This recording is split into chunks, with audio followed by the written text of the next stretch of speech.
के बाद स्वागत है आपका। बिहार का जनादेश क्या है ये हम लगातार आपको बता रहे हैं और जनादेश करीब करीब स्पष्ट होता दिख रहा है और वो बता रहा है कि तेजस्वी यादव कहीं कड़ी टक्कर देंगे, मुकाबले में बने हुए हैं। पिछड़ने के बाद एक बार फिर तेजस्वी यादव ने बढ़त हासिल कर ली है। आपको बता दें कि बीजेपी प्रत्याशी को तेजस्वी यादव ने 286 वोट से अगले ही राउंड में पिछड़ कर दिया है। बीजेपी के सतीश कुमार करीब 1200 वोट से बढ़त बना चुके थे, लेकिन दूसरे राउंड की काउंटिंग में तेजस्वी यादव ने अपनी बढ़त वापसी कर ली है।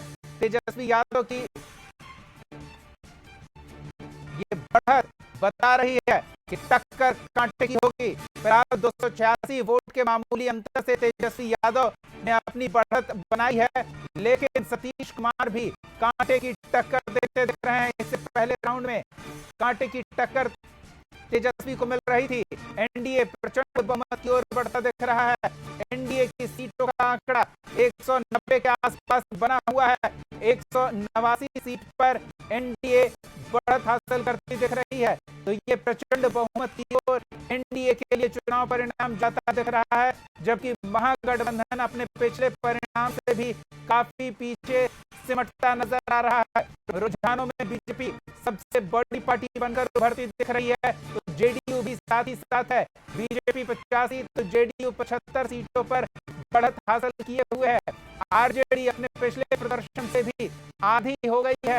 36 सीटों पर आरजेडी प्रत्याशी बढ़त बनाए हुए हैं और इनमें तेजस्वी यादव जो आरजेडी खेमे का महागठबंधन का सबसे प्रभावशाली प्रत्याशी रहा है, उसको कांटे की टक्कर मिलती दिख रही है। तो हम लगातार इस आंकड़ों के नतीजे क्या धरातल पर देखने को मिल रहे हैं उसकी तस्वीरें दिखा रहे हैं। हमारे साथ बीजेपी दफ्तर से राजीव रंजन जुड़े हुए हैं, जेडीयू दफ्तर से नीरज जुड़े हुए हैं और स्टूडियो से सुनील सेवक जी जुड़े हुए हैं। जरा जेडीयू दफ्तर का रुख कर लेते हैं, वहां रंगीनियां बिखरने लगी है, परिणामों का प्रभाव दिखने लगा है। नीरज, 25 से 30% नीतीश होने जा रही है और बहुत प्रचंड जनादेश के साथ बिहार की जनता नीतीश कुमार जी को पुनः सेवा का मौका दे रही है, इसलिए बिहार की जनता को बधाई। नीतीश कुमार जी खड़ा रहिए। नीतीश कुमार जी देश में एकमात्र विकास का ऐसे नेता है जो सभी जाति और धर्मों से प्यार करते हैं और उस प्यार का परिणाम है कि इनकी गाड़ी इतनी रफ्तार से है कि रुकने का नाम नहीं ले रहा है। जय नीतीश, जय नीतीश, जय बिहार, जय हिंदुस्तान। तस्वीर अब हम दिखा रहे हैं अभी गुलाल के साथ। अब देखिए बम पटाखे भी फोड़े जा रहे हैं, लड्डू खिलाया जा रहा है। तो ये तस्वीर लगातार हम जदयू कार्यालय से दिखा रहे हैं कि लोगों में जो खुशी है वो खुशी इतनी है कि इसका अंदाजा नहीं लगाया जा सकता है। दिवाली हो रही है, मिठाई भी खिला रहे हैं। लगातार एनडीए बढ़त में है और बढ़त आने के साथ ही जो एनडीए के कार्यकर्ता हैं वो अपनी खुशी जाहिर कर रहे हैं एक दूसरे को अभी गुलाल लगा करके। नीरज, ये तस्वीरें आप हमें दिखाते रहिए, हम आपके पास फिर लौटेंगे। जरा हम सुनील जी से समझ लेते हैं ये आंकड़े क्या इशारा कर रहे हैं। सुनील जी, क्या कहें, अप्रत्याशित है या इस बात की संभावना थी? देखिए, सर्वप्रथम तो बिहार के तमाम मतदाताओं को बहुत बहुत बधाई, जो आपने अपने राजनीतिक जागृति का परिचय देकर एक बार फिर से बिहार में एनडीए की सुशासन सरकार को अपना स्थापित करने का काम किया है। ये कोई अप्रत्याशित नहीं है भाई। मैं बार बार कह रहा था, पिछले 20 वर्षों में जिस तरह से नीतीश कुमार जी के नेतृत्व में बिहार अग्रसर हुआ, बिहार विकसित हुआ, जनता उसको भली भांति देख रही थी। महागठबंधन के तमाम छल प्रपंच, गप्पेबाजी, हवेबाजी को जनता सुन तो जरूर रही थी, लेकिन ऊपर विश्वास नहीं कर रही थी। और विश्वास करे भी तो क्यों करे? जो आदमी अपने भाई का नहीं हुआ, जिनका भाई खुद उनके विरुद्ध प्रचार करता गया, प्रचार करा, उस लोगों को कैसे कोई बिहार की जनता विश्वास कर सकती है? सुनील जी, रोकना चाहेंगे उस व्यक्ति का जिसका आप विशेष रूप से जिक्र कर रहे हैं, उसके चुनावी आंकड़े क्या हैं वो भी अपने दर्शकों को दिखा रहे हैं हम स्क्रीन पर। कांटे की टक्कर मिल रही है तेजस्वी यादव को, जो राघोपुर उनके लिए सेफ सीट माना जा रहा था, वहां से बीजेपी के सतीश उन्हें कांटे की टक्कर दे रहे हैं अगले ही राउंड में। अभी मैंने आपको बताया कि पिछले राउंड की क्या स्थिति थी, अब एक राउंड बाद सतीश कुमार फिर से आगे बढ़ गए हैं। जी हाँ, सतीश कुमार हर दूसरे राउंड में बढ़त हासिल कर ले रहे हैं। तेजस्वी यादव को वहां कांटे की टक्कर मिल रही है। तो राघोपुर सीट तेजस्वी यादव के लिए सुरक्षित सीट नहीं रही। फिलहाल तो ये एक अनुमान है, नतीजे जल्द स्पष्ट होंगे तो कहा जा सकता है। लेकिन तेजस्वी यादव का पिछड़ना ये दर्शा रहा है कि पूरे महागठबंधन का चुनाव प्रचार अभियान कहीं ना कहीं रास्ते से भटकता दिखा। चुनाव प्रचार अभियान नीतीश को केंद्रित रख के, नीतीश को निशाने पर लेकर नीतीश कुमार के खिलाफ किया गया दुष्प्रचार उनके अपने सीट पर उन्हें प्रभावित करता नजर आ रहा है। तेजस्वी यादव एक बार फिर पिछड़ गए हैं। भले ही पिछड़ने का यह आंकड़ा मामूली कहा जा सकता है, लेकिन बीजेपी के सतीश कुमार एक बार फिर से तेजस्वी यादव से 106 वोटों से आगे निकल गए हैं। अगले राउंड में क्या होगा यह हम आपको बताएंगे, लेकिन इस आंकड़े से बीजेपी खेमा, जेडीयू खेमा जरूर खुश होगा। सुनील जी से समझ लेते हैं। सुनील जी, आप जिस व्यक्ति का उल्लेख कर रहे थे, कुछ समय पहले हमने आपको दिखाया था कि वो 1200 वोटों से पिछड़ रहे हैं। अगले राउंड में उन्होंने बराबरी की, करीब 200 वोटों की बढ़त की, लेकिन फिर अगले राउंड का परिणाम यह है कि करीब 100 वोट से वो पिछड़ रहे हैं। कांटे की टक्कर उनकी सुरक्षित सीट पर, कैसे देखेंगे इसे? देखिए, काठी की हांडी बार बार नहीं चढ़ती है। जिस राघोपुर को तेजस्वी और तेजस्वी का परिवार ये समझता था कि यहाँ के मतदाता हमारे इशारों पे चलते हैं, वहां के मतदाताओं ने बताने का काम किया कि भाई हम तुम्हारे इशारों पर नहीं बल्कि हम विकास के इशारों पे चलते हैं। और आज राघोपुर जो कभी बेचारा सड़क नहीं देखा था, आज पटना से पुल के माध्यम से हड़ाते हुए आधे घंटे में राघोपुर जाता है। एक समय था जब राघोपुर के लोग नाव का इंतजार करते थे, नाव से इस पार आते थे, मरने और डूबने का डर बना रहता था। आज वही विकास की गति नीतीश कुमार के नेतृत्व में राघोपुर को पुल से जोड़ा है और राघोपुर की जनता हंसते हुए, फर्राटा भरते हुए राघोपुर गांव को जाती है और वहां से लौट के आती है। तो फिर क्यों तेजस्वी को वोट देगी? तय है तेजस्वी राघोपुर से भी हारेंगे, इस पे कहीं कोई दो राय नहीं। उनकी स्थिति तो इतनी बद से बदतर हो गई कि पिछली बार तो 72 सीट था, अब इस बार तो 32 और 34 पर अटकने जा रहे हैं। इससे ज्यादा सीट आरजेडी को नहीं मिलने वाली है, क्योंकि एक बार फिर बिहार की जनता ने अपनी राजनीतिक जागृति चेतना का परिचय लहराया है, परिचय दिया है और ये बताया है कि हम राजनीतिक जागृत है कि सुन भले सब पी लें, लेकिन करेंगे वही जो मेरे हित के लिए होगा, मेरे बिहार के हित के लिए होगा। और बिहार के हित को और जनहित को देखने वाला एनडीए सरकार है, दूसरा कोई नहीं। 20 वर्षों में यह साबित हो चुका है कि एनडीए ही बिहार को विकसित बिहार बनाने का मादा रखती है। बिल्कुल। नीतीश कुमार पर व्यक्तिगत आरोप क्या महागठबंधन के प्रचार अभियान की एक कमजोर कड़ी साबित हुआ? मैं कह तो रहा हूं कि वो लोग जिस चीज को धार बना रहे थे, एसआईआर को, तो कमाई क्या, तो लिखाई, तो पढ़ाई, मैंने हमें समझ में नहीं आ रहा था नीतीश कुमार की तबीयत। वही मैं कह रहा हूं, मैं तो बार बार कहता था कि राजनीति में नीतीश कुमार से ज्यादा आज भी फिजिकली फिट, मेंटली फिट कोई नहीं है। तेजस्वी तो उनके पसीने में नहीं आते थे, इस चीज को मैं बार बार कहता था। गर्मी हो, जाड़ा हो, बरसात हो, हर समय नीतीश अपने कर्मों के प्रति सचेत रहते थे और उनकी जागृति, मैं तो कई बार चैनल पर कहा, इतने छोटे छोटे चीज को वो पकड़ते थे, इतना माइनर पकड़ते थे। हम लोग तो भगवान के दया से बहुत बार उनके साथ रहने का मौका मिला, जाते थे, इतना माइनर पकड़ते थे, तो हम लोग को आश्चर्य होता था कि भाई हम लोग इस उम्र में भी नहीं पकड़ पा रहे हैं और वो 70-72 की उम्र में भी उतना माइनर पकड़ते हैं। ये थी नीतीश कुमार की सूक्ष्म दृष्टि और ये थे उनके ज्ञान का भंडार, जिससे कारण आज बिहार फिर से सूक्ष्म दृष्टि का तो बात जिक्र आप कर रहे हैं, हमें बीजेपी की सूक्ष्म दृष्टि भी दिख रही है। बीजेपी दफ्तर में नीतीश कुमार की तस्वीर लगी है। शायद ही कोई भी सियासी गठबंधन में इस तरह की बात पहले दिखी होगी और इसका फायदा बीजेपी को भी मिल रहा है। सबसे बड़ी पार्टी बनकर बीजेपी उभरी है। हालांकि पिछली बार भी यही स्थिति थी, लेकिन इस बार सीटों के आंकड़े में उछाल देखने को मिल रहा है। देखिए, नरेंद्र और नीतीश की जोड़ी कमाल कर गई। ये गठबंधन आज की नहीं है, 94 का गठबंधन है और हर समय भारतीय जनता पार्टी ने जो कहा वो किया। हमेशा हमने कहा कि नीतीश कुमार ही हमारे नेता होंगे, उनका ही नेतृत्व होगा, वही मुख्यमंत्री होंगे।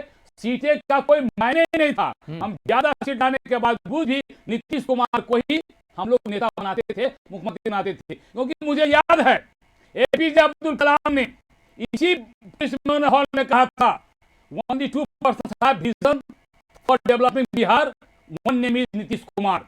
यह अब्दुल कलाम जी की बात थी और उस समय मुझे लगा था कि वाकई अब्दुल कलाम जी ने जो रीड किया है वो रीड के सबसे बड़े उत्तराधिकारी नीतीश कुमार हैं। और आज बिहार की जनता, चाहे वो कोई वर्ग हो, मजदूर हो, किसान हो, महिला हो, युवा हो, सब इस चीज को मानता है कि नीतीश कुमार जी जो कहते हैं वो करते हैं, और उनके करने का जो तरीका है वो अपने आप में इतना जानदार है कि बिहार की जनता उस कार्यक्रम से गदगद होती है। चाहे कोई भी योजनाएं हों, किसी भी तरह की योजनाएं हों, जनहित की योजनाएं बिहार को खुश करती है, बिहार की जनता को खुश करती है।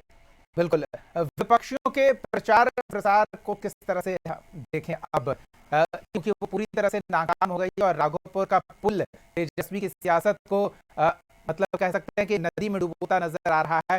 तो ये पुलों को लेकर भी सियासत खूब हुई थी, कुछ पुल से जुड़ी घटनाएं हुई थी, कुछ पुल धराशायी हुए थे, कुछ ध्वस्त हुए थे, उसको लेकर भी सियासी हमला सत्ता पर किया गया था, सरकार पर किया गया था। देखिए, निर्माण और उसमें त्रुटियों से उनका गिरना ये कोई नई चीज नहीं है।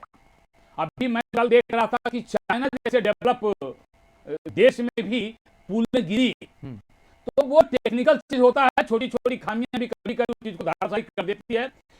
इसका मतलब ये नहीं होता है कि जैसे 2019-2005 तक पैसा ही गायब कर दिया जाता था, आज वो चीज नहीं है।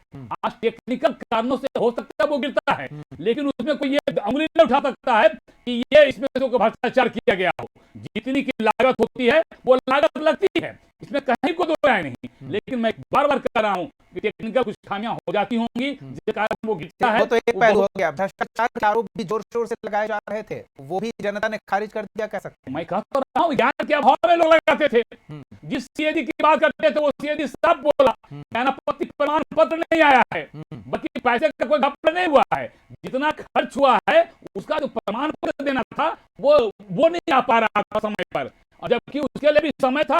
16 महीने जो भी पैसा बजट में अलॉट होता है, 16 महीने का मौका मिलता है। ये लोग 12 महीने के बाद ही हल्ला करने लगे थे, जबकि 4 महीना शेष था, और सारे पैसे का हिसाब सारे विभाग ने दिया है ऑडिट विभाग को, और आज ऑडिट विभाग मानता है उसमें कहीं कोई घपला नहीं था।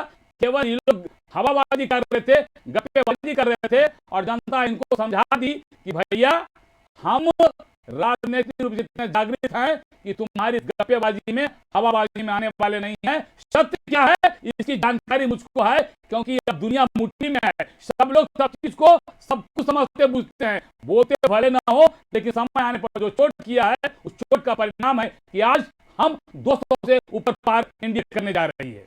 लेकिन आंकड़ों को अभी इतने स्पष्टता से नहीं देखा जा सकता है। कई सीटों पर कांटे की टक्कर चल रही है। जैसे राघोपुर की सीट की बात करें, बढ़त 100-200 से 1000 के आसपास सिमटी हुई है, तो ये स्थिति है।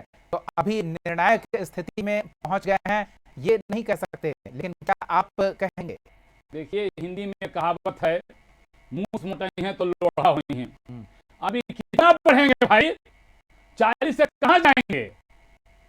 45, 47, 50 पार नहीं करेंगे। लाइए मैं लिख के दे देता हूं, क्योंकि आधे से ज्यादा राउंड की गिनती हो चुकी है जी। और जब एक बार बढ़त बनती है ना, तो वो सारी वो बढ़त कंटिन्यू करती रहती है। क्षेत्र ऐसा होता है जैसे अभी आप देख रहे हैं सतीश यादव जी का, कभी वो 200 से वो आगे, कभी सतीश हमारे 200 से आगे हो जाते हैं। तो ये तो क्षेत्र के पर निर्भर करता है, लेकिन जो ट्रेंड है वो ट्रेंड बरकरार रहेगा। 2-4 सीट 10 सीट का अंतर हो सकता है, ऐसा नहीं होगा। तो सुनील ये मान रहे हैं कि इस ट्रेंड को बरकरार रखा जाएगा, यानी कि जनता ने नीतीश कुमार के कामों को, डबल इंजन की सरकार के प्रभाव को स्वीकार किया है और इस पर मुहर लगाई है एक बार फिर से। ये बहुत ही कम होता है सियासत में इस तरह का चुनाव परिणाम, जब 2 दशक तक सत्ता में बने रहने के बावजूद उस सत्ता के शीर्ष पर मौजूद व्यक्ति के खिलाफ किसी तरह का कोई रुझान जनता के बीच ना हो और उस व्यक्ति के नेतृत्व में गठबंधन प्रचंड बहुमत की ओर बढ़ता दिख रहा हो। अप्रत्याशित चुनाव परिणाम की ओर नतीजे नजर आ रहे हैं। हालांकि इस एनडीए गठबंधन ने जो लक्ष्य तय किया था वो लक्ष्य अपने आप में अप्रत्याशित था। 25 से 30, फिर से नीतीश से 225 का, जी हां, 243 सीटों में से 225 सीटों पर जीत का लक्ष्य तय करना अपने आप में एक अप्रत्याशित और बेहद ही अविश्वसनीय लक्ष्य आपको लग सकता है, लेकिन 2 दशकों तक सत्ता में रहने के बावजूद सत्ता के शीर्ष पर जो बने रहे हैं, एनडीए का जो चेहरा रहे हैं, एक बार फिर उस चेहरे पर जनता ने भरोसा दिखाया है और उस चेहरे के नेतृत्व में, नीतीश कुमार के नेतृत्व में एनडीए प्रचंड बहुमत की ओर बढ़ती दिख रही है। अगर कहें कि उन्होंने जो अविश्वसनीय लक्ष्य रखा था उस लक्ष्य की ओर बहुत ही करीब पहुंच रहे हैं, तो इसमें भी कोई गलती नहीं होगी। एनडीए 190 सीटों के करीब बढ़त बनाए हुए है, जबकि महागठबंधन अपने पिछले प्रदर्शन से भी काफी नीचे पहुंच चुकी है। 50 सीटों पर गठबंधन से मरता दिख रहा है। शाहाबाद का प्रभारी भी कह सकते हैं और शाहाबाद में इन्होंने कमल खिलाने के लिए अपने आप को झोंक दिया था। जीवन कुमार हमारे साथ है, क्योंकि शाहाबाद में एनडीए ने बहुत खराब प्रदर्शन किया था 2020 के चुनाव में, लेकिन इस बार का प्रदर्शन बहुत सुधरा है। बात करते हैं सीधे, शाहाबाद तो 2020 में कमल दिखा ही नहीं, इस बार दिख रहा है। इस बार हर जगह दिख रहा है कमल, जहाँ खोजो वहाँ कमल नहीं दिख रहा है। लालटेन कहीं दिखाई ही नहीं पड़ेगा खोजने से आपको। तो शाहाबाद ने इस बार जो है दिखाने का काम किया पूरा बिहार में कि हम जो है गलत रास्ते पर चले गए थे, हमको विकास के रास्ते पर जाना चाहिए था, लेकिन गलत तरीके से यहाँ पे जो लोग चले गए उनको महसूस हुआ कि नरेंद्र मोदी का विजन ही देश को आगे बढ़ाने का काम करेगा। उनका विजन ही जो है आदरणीय प्रधानमंत्री का विजन जो है बिहार को बढ़ाने का काम करेगा। तो भ्रष्टाचार और जंगल राज की तरफ जो वो नहीं गए इस बार, और हर हाल में उन्होंने चुन लिया कि हमारा नेता जो है देश में नरेंद्र मोदी ही रहेंगे और बिहार में एनडीए को ही हम वोट देंगे। बिहार में जो पांचों पांडव मिलकर हमने तय किया था और उसी पर हम चलने का काम करेंगे। जीत की ओर जा रही है, नंबर 1 की पार्टी होने जा रही है। एनडीए में जदयू जो है 2 नंबर पे है और आरजेडी तीसरे पे खिसक गई है, जबकि पिछली बार आरजेडी नंबर 1 थी। देखिए ये नंबर 1 नंबर 2 का थोड़ा सा डिफरेंस रहता है, लेकिन आरजेडी तो कहीं है ही नहीं। आरजेडी का उनका जमानत जब्त हो गया, जनता ने जमानत जब्त कर दिया। आरजेडी कास्ट पॉलिटिक्स को लेकर आगे बढ़ने का काम किया बिहार में, और एनडीए ने विकास पॉलिटिक्स को लेकर काम किया आगे बढ़ने का। तो एक तरफ विकास की धारा बढ़ाने का काम किया, एक तरफ विकास को एजेंडा बनाया एनडीए ने, और एक तरफ आरजेडी ने जात पात को एजेंडा बनाया। कहने के लिए कुछ बोलते हैं, लेकिन जात पात को ही उन्होंने एजेंडा बनाया। तो जनता ने पूरी तरह से उनको नकार देने का काम किया है। जनता जंगल राज से दूर हटने का काम किया। जनता ने तय कर लिया इस बात कि हमको जंगल राज और भ्रष्टाचार नहीं चाहिए। हर हाल में हमको ऐसी सरकार चाहिए जो विकास की गति देने का काम करे, चाहे वो महिला हो या पुरुष हो, हर तरफ विकास की धारा बहे, चाहे किसान हो, चाहे युवा हो, चाहे कोई भी हो, हर तरफ जो है विकास की धारा बहनी चाहिए।